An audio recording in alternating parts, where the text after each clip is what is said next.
Почитувани слушатели, од режија ми велат да почнам, јас малку го менувам насловот на утринскава емисија.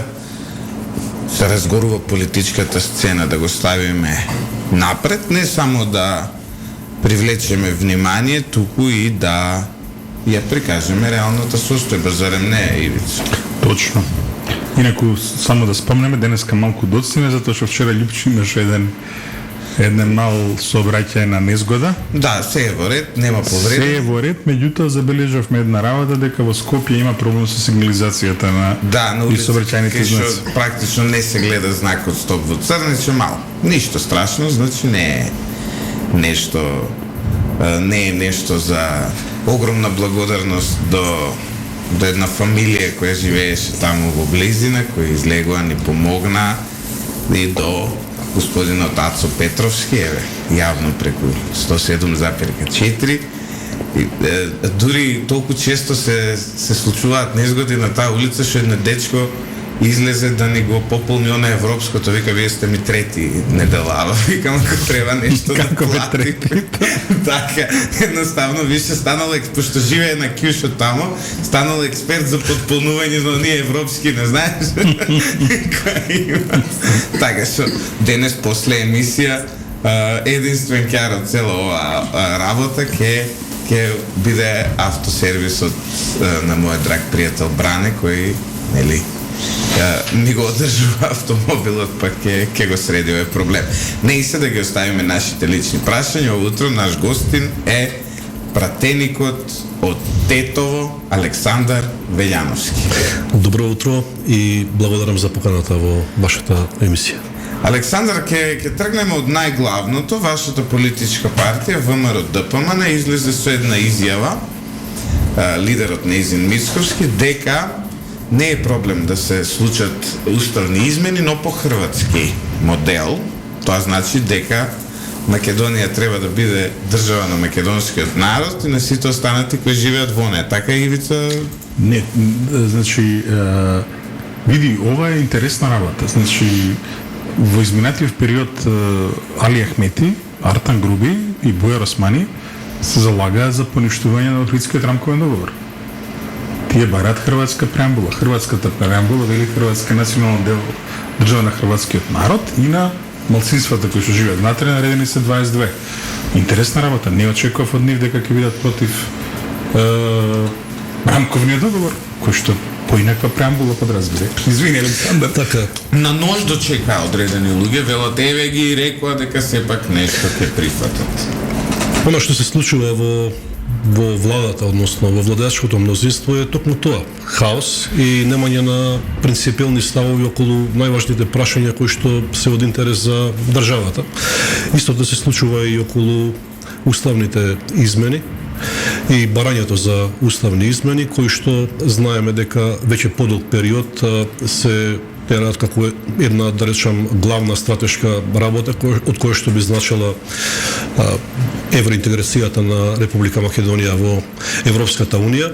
Јас можам да кажам дека во владеачкото мнозинство постои разногласие. Ова со хрватскиот модел, предлогот кој што го слушнавме и од страна на председателот Христијан Мицковски, всушност јас го слушнав и истиот беше изјава на заменик министерката за правда, која што во една емисија на една национална телевизија кажа дека правеле компаративна споредба на сите устави во регионот, па и пошироко, не знам, може би во Африка, затоа што од СДСМ може се да се очекува, и дошле до заклучок дека ете во Република Хрватска македонците се дел од преамбулата и дека таму нема никаков проблем. Од тука и предлогот на председателот Христијан Мицковски, односно фрлената ракавица, е токму во таа насока да Македонија, нели, во својата преамбула биде по моделот на Република Хрватска како национална држава на македонскиот народ и на малцинствата кои што живеат во Република Македонија и кои што ги уживаат истите права како што ги ужива и македонскиот народ, а во согласност со повелбата на Обединетите нации. Така да деновиве, односно во текот на вчерашниот ден, слушнавме најразлични интерпретации на овој предлог, односно отфрлање на предлогот од страна на албанските политички партии, нов предлог од страна на Алтернатива, повик за влегување во групата која што ќе биде комисијата која што ќе се занимава со давање на предлози за тоа како би изгледала преамбулата. Така да сметам дека токму ова разногласие доведува до заклучокот дека е потребно да се оди на предвремени парламентарни избори на кои што би излегле со програма, со јасен план, национален, политички и економски, во кој што би предложиле како ние како партија ќе се справиме со проблемот кој што го наметна Република Бугарија, а преку продолжената рака на Република Бугарија, тоа е Социјалдемократскиот сојуз во Република Македонија. Сега се сметам дека процесот за уставни измени представува само еден параван позади кој што се кријат вистинските проблеми во македонското општество. Како што знаете, според најновите истражувања во Македонија живеат најнесреќните луѓе, односно ние сме на 80-тото место од вкупно 140 држави во светот, значи на исти ранг со држави од Африка, од Венецуела на пример и така натаму, високо ниво на корупција, проблеми во правосудниот систем. Деновиве ги прегледувавме извештаите на Судскиот совет, на Државната комисија за спречување на корупција, каде што гледаме дека народот има многу големи проблеми кои што би требало да се решат, а дека уставот, односно уставните измени се последниот проблем кој што ќе им го подобри животот на граѓаните на Република. Имам еден другар по занимање келнер и ми кажуваше, вика, кога дојде финскава премиерка, кај нас вика во кафич и вика, леле колку сте добри вие македонците, вика, ве гледам, цело време се смеете. И мојот другар таков, како што го дал Господ малку шеговит и рекол, па нормално е дека ќе се смееме, цела нација сме на диазепам. Така што ова со среќата и со несреќата во Македонија е навистина една жална приказна, која ќе се види статистика на коцкање, која ќе се види статистика на конзумирање на антидепресиви. Ние сме навистина тажна приказна во многу наврати, иако кога ќе поминете по улица се ви изгледа и помалку среќно и идилично. Па ние сме жилав народ и научени сме да живееме во тешко време. Јас се надевам дека и македонците заслужуваат да живеат многу подобро и да бидат среќни. А за да успееме да дојдеме до тоа ниво на среќа кој што го има, например, во една скандинавска држава или во една држава во Западна Европа, мора да ги средиме прво домашните работи, а тоа се борбата против криминалот и корупцијата, владењето на правото, почитување на законите кои што ќе важат подеднакво за сите. Сметам дека проблемите во образованието исто така се голем проблем кој што на еден начин ги оневозможуваат младите да напредуваат во кариерите и се повеќе се иселуваат од државата. Не вика, може да биде слоган за опозицијата на следните избори, знаеш, вика, наменили еден закон за сите, како што беше едно општество за сите, затоа што дефинитивно има закони кои што не важат за власт. Мислам дека еден закон што сме несреќни треба да дадеме за среќа без диазепам. Тоа повеќе се на алкалоид делува како некоја. Велјановски, јас си видам една вечна полемика изминатите месеци овде во утринската емисија, едно круцијално несогласување. Ти доаѓаш од Тетово, така што можеш вака да не бидеш и судија во овој наш конфликт. Ивица има гледиште дека во Македонија се случува дуизација. А ја имам гледиште дека низ таа дуизација се случува и своевидна албанизација, која носи до своевиден апартхейд во кој живее мнозинскиот македонски народ. Ти си од тето и малку по-објективно од нас ги гледаш овие мултиетнички прашања, така што според тебе кој е повеќе во право? Можем да кажем дека факт е дека се случува дуизација на Македонија во последниот период и дека таа дуизација не дава можност за подобар живот ниту на албанците, ниту на македонците, а ниту на останатите. Јас живеам во Тетово, каде што, во претходните 2 мандати, градоначалник на општина Тетово беше Теута Арифи.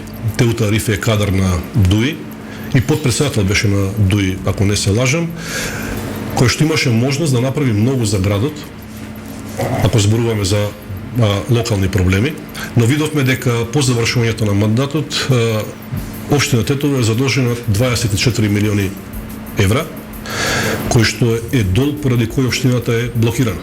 И сега ако разговарате со моите сограѓани во Тетово, без разлика дали се работи за албанци, македонци, турци или останати, сите подеднакво зборуваат дека тешко се живее, дека пристапот до детските градинки, до школите е тежок, дека сообраќајот е во хаос, дека владе урбанистичка мафија, затоа што нели, како што велат моите сограѓани, Теута е комшивка со повеќето од нив. И не е само урбанистичка мафија, има таму и други мафии, што не се само урбанизм. И она што се случува нефункционален систем кој што се осликува во цела Македонија, истото се случува и во Тетово. Значи обичниот граѓанин не може да заврши најобична работа во Не, Александар, ако ми дозволиш, ако е македонец, помалку може не е така, не. Зборуваме за локално ниво. Ако ми дозволиш, ја тврдам од неодговорно дека еден од најдискриминираните слоеви помеѓу граѓаните во Македонија се албанци кои што не гласаат за ДУИ. Немаат пристап до ништо буквално, затоа што државата се гледа во кој правец иде и како се развива, што создава еден вид на отпор, условно кажано, и морам и тебе да те прашам, затоа што, например, тука во Скопје, кога дискутираме, во моментов помеѓу еден дел од јавноста, помеѓу албанците во Македонија се вели дека главна опозиција помеѓу албанците во периодот вика се објавите на Џевдет Харидини и прес конференциите на ВМРО ДПМН. Дали овој сентимент го споделуваат и многу тетовчани од албанска националност? Посебно сега кога се изложуваат криминалите поврзани, да речеме, со првиот вице-премиер, со ДУИ и така натаму. Апсолутно револтот е голем. Јас редовно комуницирам со моите сограѓани, имам голем број на пријатели албанци кои што се крајно револтирани од она што се случува во државата и они го детектираат проблемот кај ДУИ. И токму најновите случувања на политичката сцена со преминувањето на алијанса во владата, токму го зголеми револтот кај моите сограѓани албанци кои што гледа во алијанса опозицијска партија која што може да му зададе удар на ДУИ на следните парламентарни избори. Што се случува сега? Главната опозицијска партија која што колку толку зборуваше против ДУИ, излегуваше на пресконференции, сега се претопи во ДУИ на еден начин. Така да сметам дека ДУИ е навистина голем проблем во државата. Она дуизација која што се случува на институциите се огледа и во самата влада.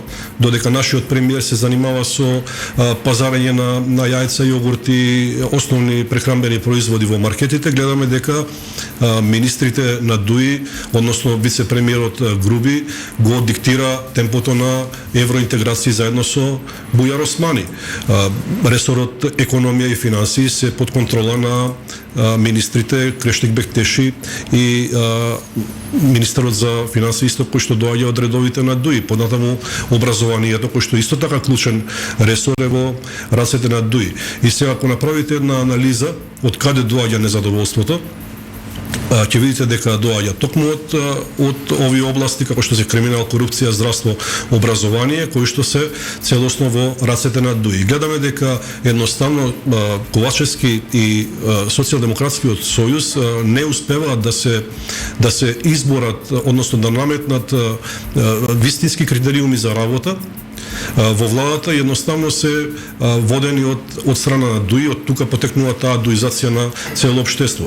Па не може премиерот да остане нем за сите афери кои што доаѓаат од врвот на владата, како што беше примерот со купувањето на дуќанот на братот на Груби, кој што остана до ден денеска неразчистена на улица Македонија, неразчистена работа, а Ковачевски останува нем во поглед на вакви прашања или пак на прашања околу висината на долгот на државата и нефункционирањето на системот. Така да сметам дека за жал ДУИ е водечката партија во Република Македонија, Социјалдемократскиот сојуз е само помал партнер или привезок на власта и тоа се докажа и во минатото кога ДУИ успеваше на неколку наврати да го спаси СДСМ од тоа да замине во опозиција.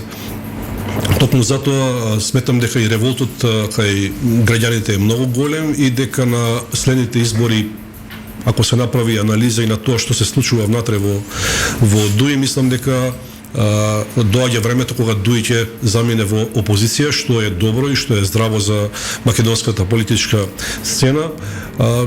Се надевам дека албанскиот опозицијски блок конечно ќе разбере пораката од граѓаните и дека ќе успее да се консолидира на следните избори и да едноставно го победи ДУИ и да влезе во владата заедно со ВМРО ДПМН. Ајде се токму на таа тема, ВМРО ДПМН во моментов е дел од владината коалиција во Тетово? Дел од локалната власт, мнозинство, да. Пардон, владината. Так. Локалната е така да наречеме. Локално владината. Таму е градоначалник Било Касами, лидерот на БЕС. Имаше една несреќна изјава. Касами рече дека Тетово е главен град на албанците во Македонија. Тоа беше толкувано вака или онака, па преводот тој бил вака. Па тој потоа се дообјаснуваше. Главен град на албанците во Македонија ли е Тетово? Де факто е, знаете. Вака кога ќе видите дека е веројатно најголемиот град во земјава со мнозинство албанци. Тоа е не знам дали е несреќна изјава, дали е навистина го мислеше тоа. Се надевам дека Билјалка сами не го води неговиот Facebook профил, најверојатно тоа го прави неговиот PR тим и не би навлагал во тоа дали е среќна или несреќна таа изјава или тој Facebook статус. Она што можем да кажеме дека треба една за секогаш да разберат сите политичари дека времето на национализмот поминува и дека луѓето навистина бараат политики кои што ќе им го подобрат животот. Се извинувам. Да го запамтиме датумот, денес е 4.3.23 година, функционер на ВМРО ДПМН кажа дека национализмот заминува. Значи, од Кичевскиот конгрес на ВАКА по 95-та тие како партија имаат една темна трансформација. Тамани и Александар е дел од тоа. Зборувам за изјави од типот дека не знам, Тетово е главен град на албанците, Тетово е град во Македонија, можем да кажем срцето на Македонија, затоа што во Тетово живеат македонци, живеат албанци и секој кој што би сакал да го присвои Тетово на било каков начин, мислам дека ќе направи само една грешка или дневно политички поени. Имајќи во предвид дека се наоѓаме во предизборна година, јас знам дека атрактивно е. Ќе биде атрактивно да слушаме вакви изјави во кои што една или друга партија ќе сака да си го билда својот рейтинг, но да се вратиме на оно што го разговаравме пред малку, факт е дека во Тетово се живее подеднакво лошо колку во цела држава и токму изјави од типот дека не знам Тетово е главен град на албанците или на било кој друг народ нема да доведе до подобрување на квалитетот на живот, но и со животот во Тетово. Вие знаете дека имаше многу реакции по таа изјава и сметам дека самиот градоначалник после тоа кажа дека не мислел токму на тоа што беше запишано во тој Facebook статус и дека го оценува како една несреќна изјава. И ви одиме со краток блок на реклами, веќе 20 минути помина. Краток блок на реклами по кои се враќаме во студиото на Радио Лидер да полемизираме околу останатите прашања и да го прашаме нашиот гостин зошто не вика камери кога пазарува. Велјановски, вие сте пратеник во собранието, оние кои се условно кажано опозиција на опозицијата, постојано велат дека еве сега ВМРО ќе издаде, ќе гласаат за уставни измени. Имате ли притисок за да гласате за уставни измени?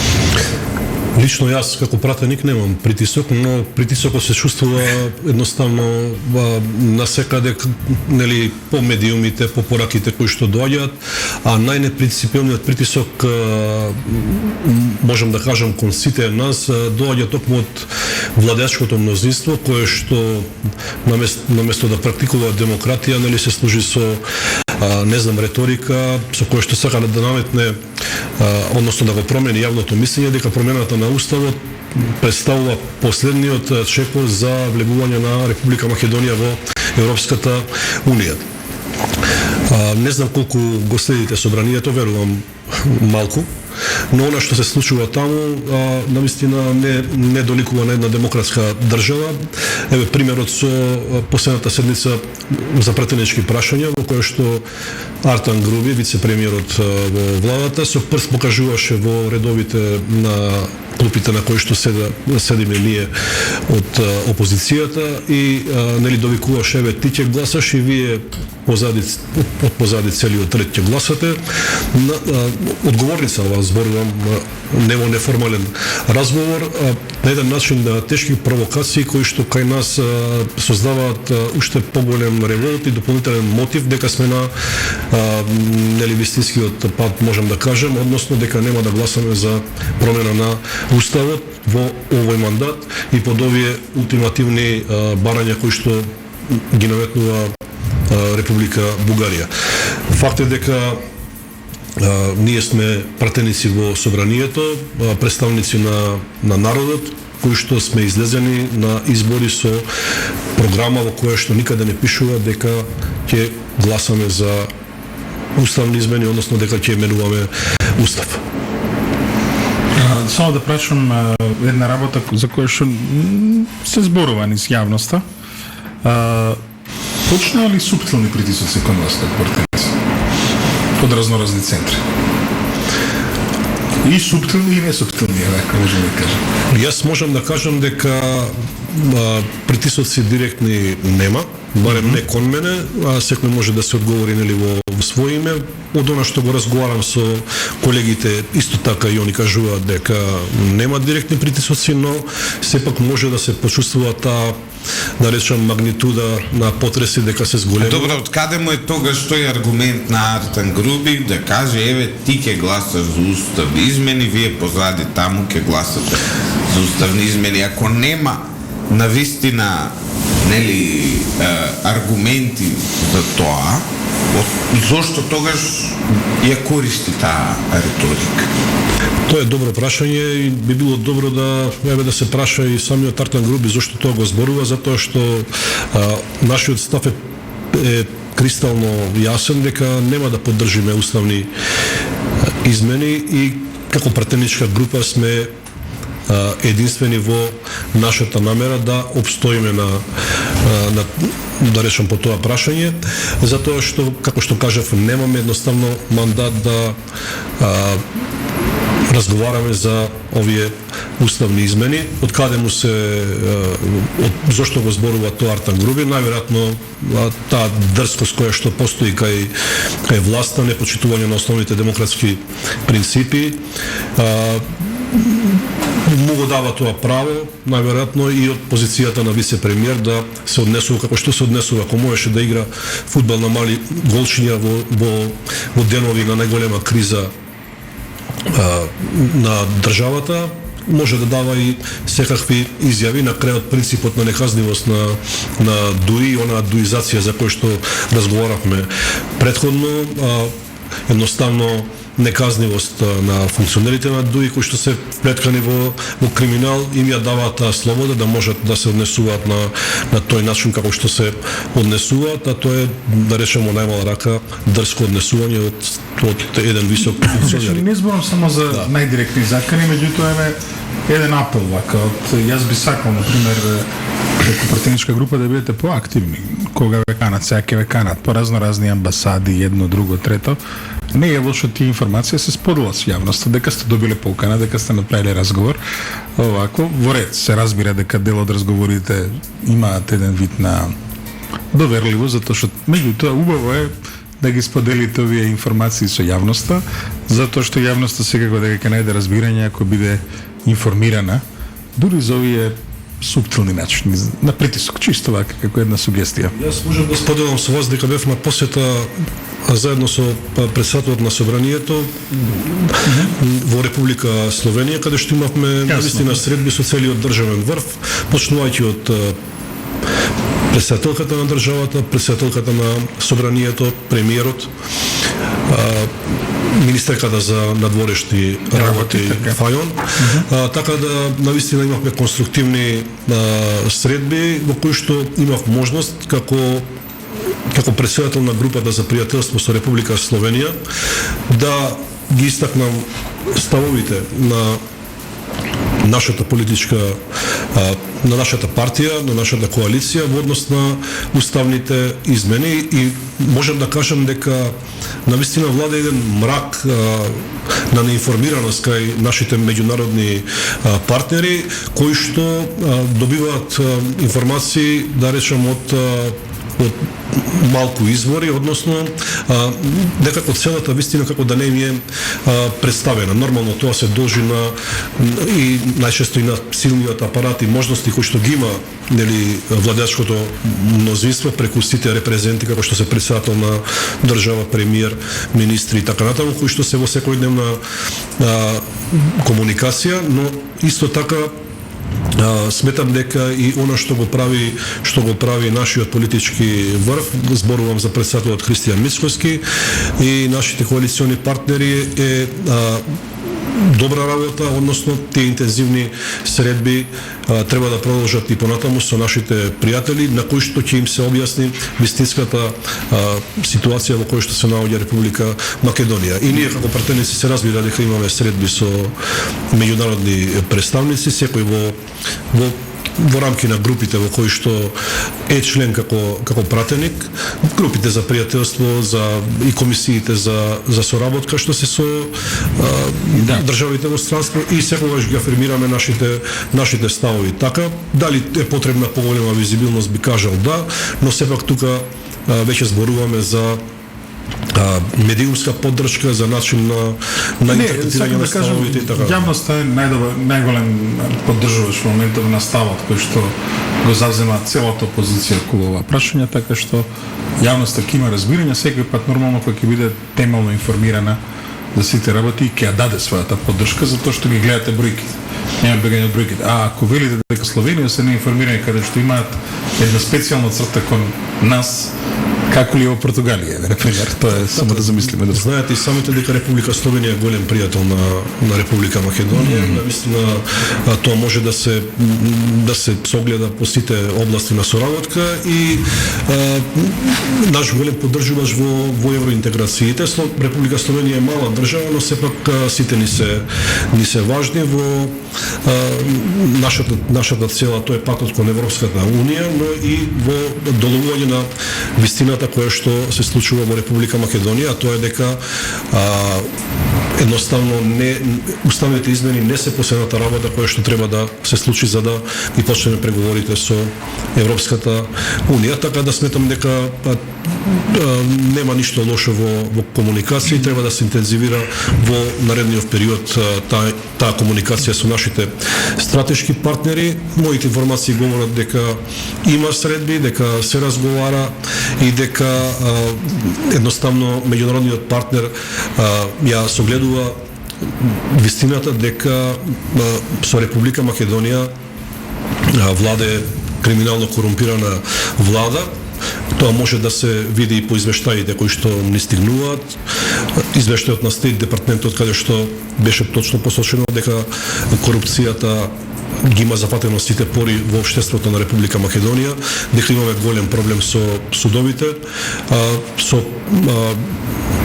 дека новинарите, односно медиумите се под силен притисок и понатаму имаше нели уште за условите во затворите, односно нечовечко и нехумано однесување кон затворениците.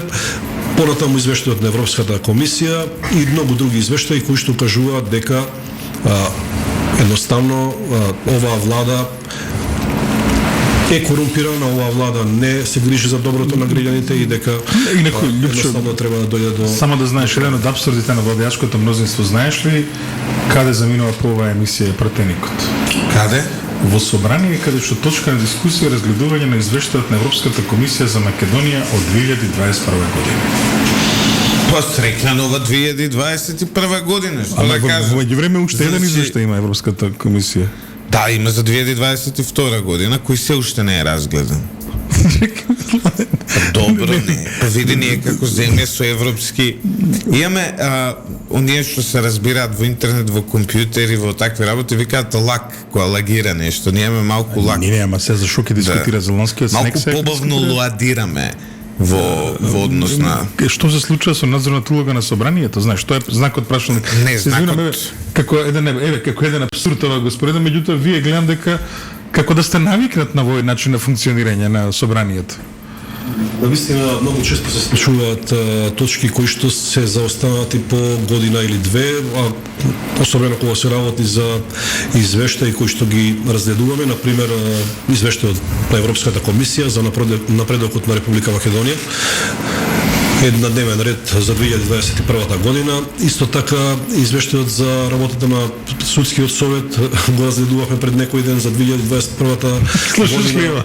Извештајот на Државната комисија за спречување на корупција за 2021 година, така да она што Лјупчево кажува, оној лак од година и пол до две е да, с голем со секој Види вака како сте тргнале, мислам до година може да го разгледате и референдумот за самостојност на Македонија, конечно да го потврди. Жал, тоа е динамиката на работа во собранието, кое што само е огледало на немањето на мнозинство, односно на стабилно мнозинство во собранието, и сите тие пазарења доведуваат до одложување на седници, одложување на комисии, кои што после тоа тешко можат да се надополнат и да се поминат на дневен ред. Јас кога ти велам дека Заев е се уште премиер, не ми веруваш, Липчо. Да, во 2021 година Заев беше премиер.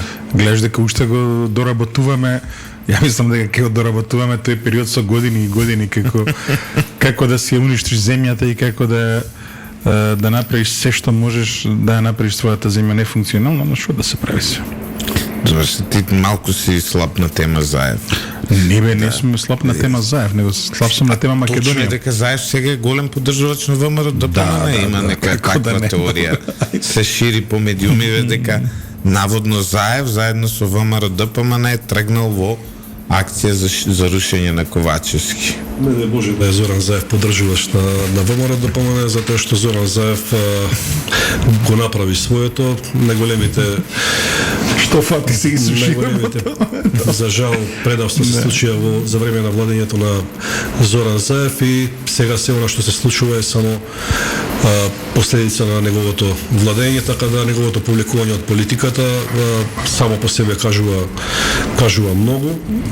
И тоа дали поддржува или не поддржува некого навистина не знам, она што знам дека народот бара промени и бара избори ден поскоро. Аз се надевам дека ќе дојде денот кога Зоран Заев ќе одговара за сите неправди кои што ги направи и како премиер, но и како човек кој што требаше да обезбеди подобар живот, а всушност направи се спротивно од тоа. Да. Баш така. Велјановски, во однос на овие ситуации кои ги имаме сега, нели, во државата, имаме едно задолжување. Порано имавме една активна блокада од страна на вас како пратеници на ВМРО-ДПМН. Ја правите се уште таа активна блокада, како функционирате, блокирате закони и што Јас правите? би кажал дека по дефиниција работа на опозицијата е да ги контролира, односно да врши надзор на сите закони кои што поминуваат низ собранието. Да, имаше случај кога навистина активно блокиратме, но поголемиот дел се работи за зборување на темите како што се измена на закони или извештаи, односно користење на правото за збор, кој што не значи само по себе блокада. Но да, имаше случаи кога блокиравме, како што беше штетниот закон со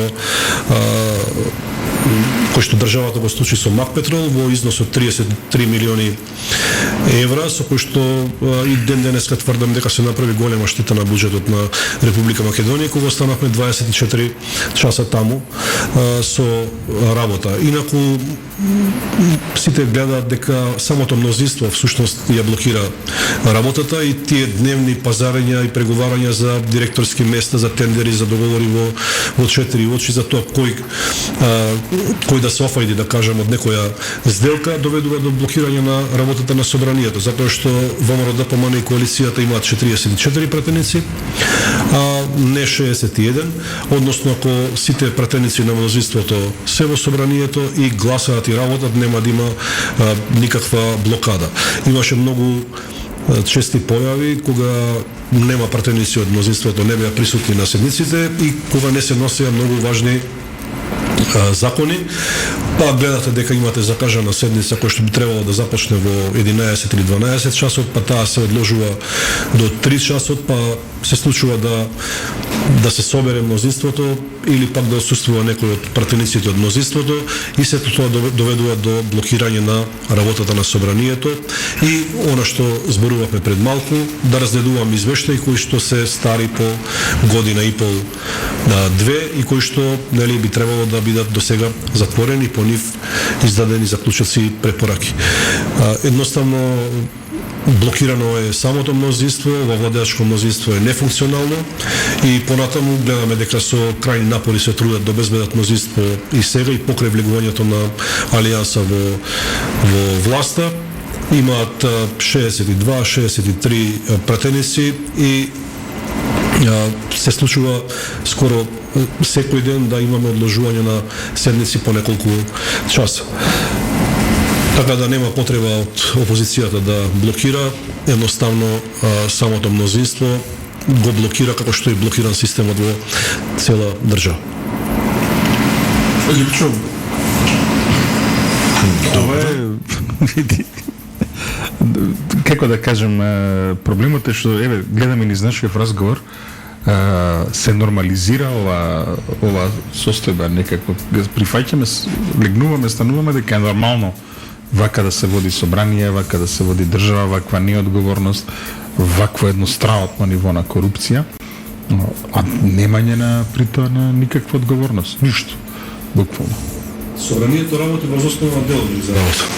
Деловникот за работа, односно прекршувањето на деловникот за работа не произведува нити кривична, нити прекршачна одговорност, така да собранието е домот на Талат Џафери во моментов и Талат Џафери го води собранието како што, да речеме, се води еден куќен совет на тоа ниво. Едноставно одлуките доаѓаат од таму во договор со координаторите од владеачкото мнозинство и едноставно се гледа дека не е намера за да... Петере, Александр, ако дозволиш, и во куќен совет сите имаат глас станарите, а дома ќе мора да се сослуши сопругата и децата, значи сигурно е подемократски. Ова е лош преседан. Работите се алармантни и во собранието се исто така на многу ниско ниво, што е исто така оценето во извештаите. Навистина ми е жал што и колегите од мнозинството, па и не се и тие криви пратениците од мнозинството, затоа што нели и тие се под некој диктат на Ковачевски, на Али Ахмети, на останатите, да речам, коалициони партнери во мнозинството и не успеваат да направат мнозинство за работа во собранието и многу закони како што се на пример буџетот или завршната сметка за работата на државата, на државните органи ги носиме ние, односно правиме мнозинство таму како опозиција, само за да не се блокира државата до тоа ниво, да не можат, просто кажано, луѓето да земаат плата, но оваа влада заслужува и ова мнозинство не само да биде блокирано, туку да биде и агресивно третирано. Гледате дека се случуваат протести, дека има големо незадоволство од страна на граѓаните. Тоа незадоволство е затоа што едноставно политиките кои што ги води власта не придонесуваат за да се нормализира животот, да кажем, на граѓаните. Добро, че останува да видиме колку очекувате дека ќе победи ВМРО ДПМНЕ на наредните избори. Јас мислам дека 61 пратеник е остварлива бројка. Мислите дека е објективно? Да, дека е објективно, затоа што се случило тоа и сметам дека може повторно да се случи. Клучот е во излезеноста на народот и сметам дека ако успееме доволно да ги подигнеме, да ги измотивираме луѓето да гласат, сметам дека бројката од 61 пратеник е остварлива и сметам дека колку ќе биде поголем бројот на пратениците на ВМРО ДПМНЕ, толку ќе биде посилна и платформата за принципиелно да се спроведуваат политиките. Во спротивно пак ќе бидеме, можам да кажем слободно, жртви на уцени, на политички игри кои што нема да значат брз прогрес на Република Македонија кон Европската Унија. Лично ако излезеш надвор на улица, ако поразговараш со народот, ќе сватиш дека навистина има огромно незадоволство, навистина се гневни луѓето, народот ни е се посиломашен, се повеќе луѓе заминуваат од држава. И она што е можеби и најлошо е што се губи надежта дека нешто може да се промени. Кога народот ќе изгуби надежта дека нешто може да промени, тогаш настанува апатија и едноставно тогаш лошите политичари ја водат. Тука имаме се една сериозна тенденција да се прикаже дека сите се исти и да се демотивира народот да излегува на гласање со тоа. Не само тоа, туку мислам дека во моментов работата е далеко од завршена, треба допрва да се засушат ракавите и да се тргне. Барем ја така мислам, може грешам. Дали сме сите исти, тоа беше точно таа етикета што успеа што се обидува да ја залепи Социјалдемократскиот сојуз, но веќе после 7 години владење на Социјалдемократскиот сојуз секој може да направи разлика какви политики се водеа претходно на полето на економијата, на финансиите, на инвестициите. Гледате дека нема ниту една инвестиција посериозна во последниве 6 години. Ковачевски се пофали пред 6-7 месеци со инвестиција за фабрика за производство на електрични автомобили во Тетово. Денес гледаме дека ниту има фабрика. Не почна да се прават од Тетово? Да, има само една дупка во која што би требало да се постават најверојатно темели.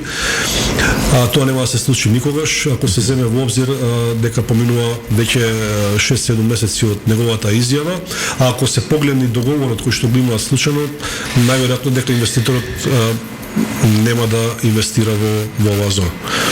Ја баш сакав тетовско возило електрично. Првото електрично возило да ми биде тетовско. Пред 6 месеци тоа го направи. Ја гледам дека дури има и некој еден, како се вика тој на Твитер, еден Виктор Стевич, секој ден прашува до каде е фабриката? До каде е фабриката? Значи, Тетово има таму? Нема ништо. Град познат, убав, по најубавиот град во Македонија и по електрични автомобили. Бе не само Тетово, имаш индустрија во Софија. И тоа огромна индустрија, Тетово е. Не мислам синоним за многу работи. Значи во времето на период на владење на ВМРО ДПМНЕ, знаете дека Леар, фабриката за производство на навлаки на автомобили, за автомобили, нели, дојде инвестираше и има голем број на вработени, што на еден начин го подигна и стандардот на вработените во Велјановски, единствено нас не блокира да влеземе во Европската Унија е Бугарија во овој момент. Вие не попуштате, вие не попуштаме, добар. Фроид проработи очигледно. Се шегувам нормално. Вчера имавме избори во Бугарија. Ивица ситуацијата е иста како и претходно. Конзервативната партија на поранешниот премиер Бојко Борисов, ГЕРБ, има многу мала предност пред либералната листа, предводена од поранешниот лидер на центристите Кирил Петков. Тоа е десничарска листа, значи што има разлика? Пишува францискиот вестник МОН, повикувајќи се на синокешните прогнози врз основа на делумни резултати. Според Евелина Славкова, аналитичар од Тренд, цитирана во изданието, ова е најлошото можно сценарио. Колку се поблиску резултатите, толку потешко ќе се формира стабилна влада. Така што ние веројатно пак нема да можеме да имаме кој да седи на другата страна, нели, односно да седи некој со легитимитет да ги решава овие горливи прашања кои ги имаме. Се согласувам со тебе. Република Бугарија во последниве 2 години, нели, е во тешка политичка криза. Ова се 5-ти избори поред, кои што очигледно според најновите резултати повторно ќе ја одведат Република Бугарија во нова политичка криза, која што на еден начин нема да остави простор за на другата страна да има стабилна влада, односно стабилни политичари со кои што би можело да се преговара, да се договара или да се направат одредени компромиси. И во овој период сметам дека во овие 2 години токму и тоа се случува. Имаме една нестабилна влада во Република Бугарија која што наметнува динамика на евроинтеграција за Република Македонија, која што се базира на ултиматуми. И токму поради тоа и поради слабоста на македонската дипломатија, предводена од Бујар Османи и на Димитар Ковачевски и на Маричич, доведе до тоа да се ставиме како држава во една лоша позиција, можам да кажам слободно, пред меѓународниот фактор.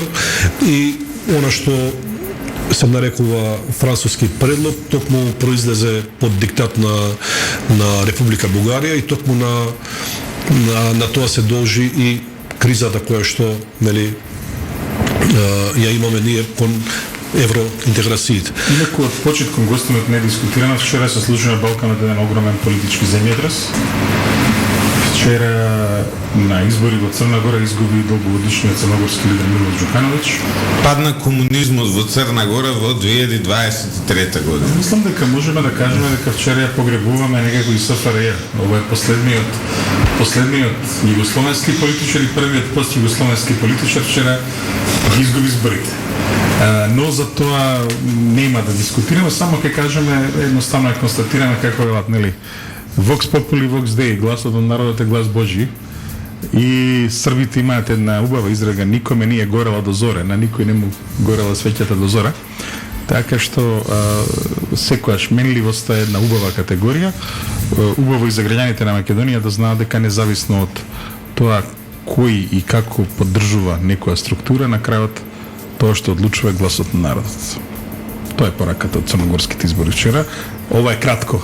Инаку, јас и ти ги спремивме гуслите, нели, за утре во емисија да почнеме, нели, една епска вака, како што во духот на Црна Гора, ако дозволиш. Добро, сега има различни теории околу ова што се случува таму. Една е теоријата, нема, една е теоријата. Демократијата победи, тоа е тоа. Да, независно кој кого поддржува и колку многу поддржува. интересно што Мило Ѓукановиќ доби поддршка од нашиот премиер Димитар Таче Ковачевски, да. За да изгуби. Мисля дека тие 20% ќе ги надополнат од него. Вчера и уште еден. Но интересно е што веднаш откако изгуби Мило Ѓукановиќ од Facebook страницата на Димитар Таче Ковачевски, на Димитар доктор Ковачевски се извинувам, беше тргнато на видео за поддршка кон Мило Ѓукановиќ и сакавме да го гледаме, ама не успеавме, но среќа има во државава и луѓе кои се доволно малициозни да ги симнат тие видеа, така што сега веќе орбитира поддршката. Зошто го повлече? Што изгубили сега голема работа. У демократијата не е страшно да изгубиш. 26.000 евра за пиар да платиш, значи некој треба да се грижи за профилот на премиерот, тоа се големи пари и најмалку што може тие пиарджи да го тргнат тоа видео, но сепак сигурно е тука некаде, затоа што таа изјава беше вака јавна, затоа пишува порталите и не е спорно тоа што Ковачевски го ја поддржал опцијата која што загуби во Црна Гора, туку спорно е што повлекува поддршка после. Спорно е што повлекува поддршка после тоа се срами од неговиот став, така. Тоа е толку лудо, затоа што ако нешто не научиме пред политиката, после не да речеме уште од Watergate навака, важи правилото. Не те руши тоа што си го сторил како грешка. Те руши тоа кога се обидеш да го прикриеш, да го заташкаш.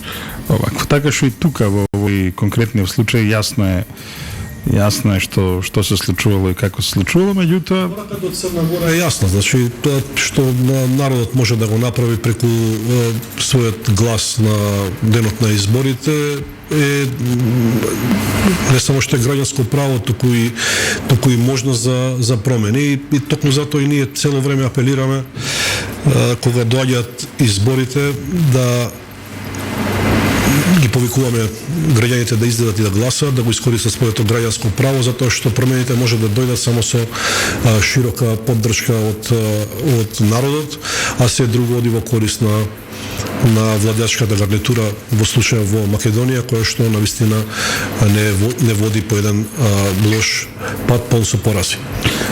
Дали, како за крај едно прашање, има ли шанси ДУИ да ја изгуби 6-та изборна единица? Во смисла да биде партија број 2, која ќе заврши? Дефинитивно во лоша позиција е ДУИ во 6-та изборна единица, ако се земе во предвид дека ја изгуби власта во Тетово, ја нема исто така и во Гостивар. Општина жели Не, сега се врати во Гостивар. Не е на ДУИ, добро, не е на ДУИ. Не е на ДУИ, сметам дека во 6-та изборна единица може да го загуби приматот на следните парламентарни избори.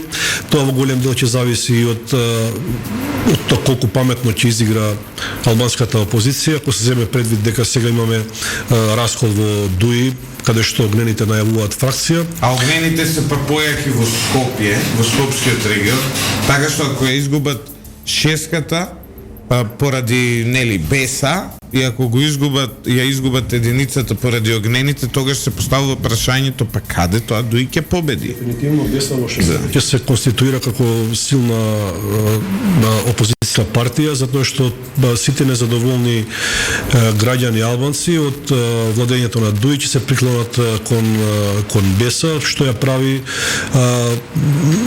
што ја дава голем потенцијал за да порасне како партија во следниот период. Сметам дека најмалку ќе го дуплира својот број на пратеници БЕСА во Тетовска вашиот регион, кажам, 20 граначалници се од ВМРО, 20 се од БЕСА, 20 се од ДУИ. Интересна поделба, да. Да, беа интересни локалните избори, каде што и ВМРО ДПМН имаше одличен резултат со победата во општина Барвеница и во општина Игуновце и нели со победа во општина Тетово, каде што партиципираме како дел од мнозинството.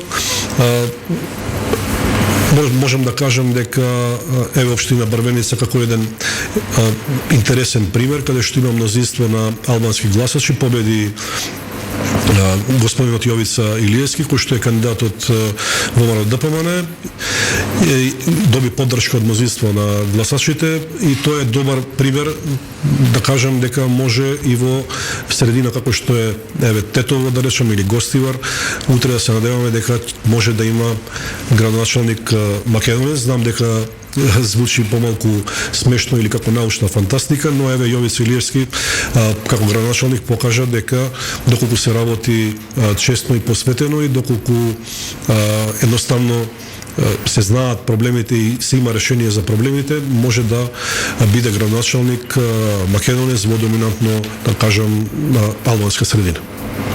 Ичо. Па веќе 1 час разговор скоро. Да, помине 1 час разговор. Вилјановски, ви благодариме за вашето гостување ово утро. Се надеваме дека вака како вас, разумно и рационално во однос на меѓуетничките прашања ќе размислуваат и они од другата страна. Се надеваме дека и Артан Груби и министрите околу него ќе размислуваат така како вие што размислувате, Ивица. Ништо, само да им ветиме на гледачите и на слушателите дека утре меѓу другото ќе се занимаваме со промената што се случи во Црна Гора, со бугарските избори и со еден цел куп на други работи. Единствено, знаеш, слушам дека и во Андора власта изгубила, па ништо чудно и таму Ковачевски да го поддржал, знаеш, онака... Ја не знам што си толку опсенат со таа Црна Гора, мене ми е... Не, страшен символ е за мене ми е од позицијата на стратешки партнер ми е малку така ова губење на Мило као огромен пораз на демократијата. Не, ова е страшна победа за демократијата. Ова е не страшна победа, него не видена победа. Се шегува. Ова е еден, иако е мала Црна Гора, овако е частна и поштена, како беше, Па нели? добро, мала, на Прва светска војна ја одлучи нивната храброст. Ова е страшен сигнал. Да. Ова е страшен сигнал за регионот, одличен сигнал за регионот. Особено Балканскиот фронт, да не му чуваа леѓа тој на кралот кога бегаше кроз Албанија, веројатно никогаш на доле на Балканскиот фронт немаше да во Втората светска војна знаеме дека движењето на отпорот имаше многу црногорци, еден Милован Джилас како еден помеѓу нив. А ваму велат мрзливи? Светозар Мукмановиќ Темпов. Ама види, има еден стереотип дека црногорците се мрзливи и сега вака кога ќе видам дека им треба негде околу 30 години да го поразат комунизмот. Не, малце е посложено, меѓутоа види. Дур да станат. Имаше интересни вицеви Југославија и македонците имаа своја стереотип и за нас важеше, меѓутоа тоа беше... А што важеше за нас? Па ние бевме... Дека сме итри, така? Не, ние бевме онака, лесно се помирувавме со судбината, но си го чувавме мислењето некако исто скришен. Она старата, нели, навредливиот збор што србите го користат за нас е чокајли, а тоа е од турскиот збор чокајли за некој така селски итрец. Не имавме, па и да ти кажам право, вака во политика имаме бајаги селски итреци, што не се пробија на високо. Без разлика, значи еден убав сигнал за Балканот дека власта е менлива. И минлива. Апсолутно. Сик транзит, Глорија Мунди. Ви најавуваме уште еднаш благодарно за пратеникот Велјановски. Сигурам дека бевме пријатни за слушање и за гледање на нашите слушатели. Па бројкиве се окей за сега, ќе видиме како ќе бидат подоцна. Не заборавајте да ставите subscribe на нашиот YouTube канал. Останете со 107,4, слушајте убава музика, пејте, уживајте во животот, затоа што има само еден живот, а ние една мисла имаме, една живот живееме. Македонија цела не, ама да личи на нешто барем. Ова што остана. Денес е 4.3.23, јас сум Љупчо Златев, главниот говорен уредник на Радио Лидер и автор на оваа емисија заедно со Ивица Боцевски. Ово утро техничката реализација е на Димитар Митровски, кој нешто микса цело сабајле, после ќе го прашам што е проблемов, да не имаме некоја мака со микрофоните, и Јордан Чулшевски кој мудро си седи и ги управува нашите камери.